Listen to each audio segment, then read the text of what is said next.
pavyko susikurti praėjusią savaitę. Panevėžiečiai tiesiog nuostabiai žaidė Panevėžio už tą HJK klubu. Būtent su šia komanda, ir matysime, kaipgi šiandien viskas su ekipoje. Turbūt galima sakyti jau Suomijos futbolo legenda. Galima prisiminti į labai sėkmingai rungtyniavusi su Norwicho komanda Anglijos Premier lygoje. Mušė įvarčius, buvo vienas rezultatyviausių. Tada, o čia jau tęsiasi Panevėžio komandos ataka ir slysteli šiek tiek Lukasas De Vega. Labai apmaudi situacija, nors momentas tikrai buvo neblogas.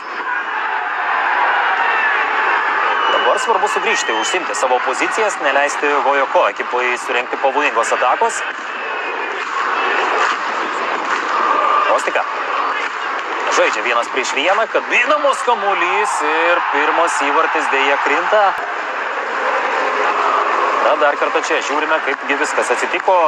Kostika žaidžia 1-1 prieš Ernestą Veliulį, leidžiama pakelti kamuolį ir čia Kasparas Dubra. Na, šioje situacijoje pralaimėjo oro dvikovą, nors nesakyčiau, kad buvo labai jau nepatogus kamuolys jam. Ir galų gale pavyko pasižiūrėti.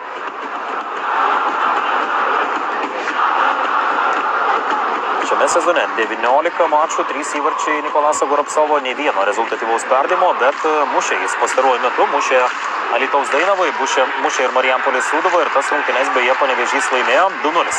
Įveikė Dainavą, taip pat 3-1 Marijampolės Sūduvo, dabar ataka tęsiasi, perdavimas iš krašto, pavyksta apsiginti Linui Klimavičiui.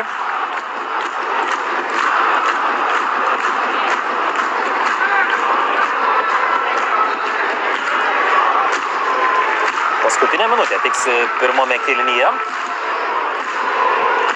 Žinoma, laiko šiek tiek bus pridėta, turbūt minutė, gal porą gali būti kompensuotos, o čia Ernestas Veliulis kaip prasibėga ir dabar galimybė Ernestui Veliuliui, jis vienas prieš vartininkas smūgiuoja į vartus. Įvartį prabėgęs labai ilgą atstumą, galima sakyti, tiesa, tada prie šoninės linijos, o čia Ernestas Veliulis muša nuostabų įvartį tiesiai į viršutinį vartų kampą.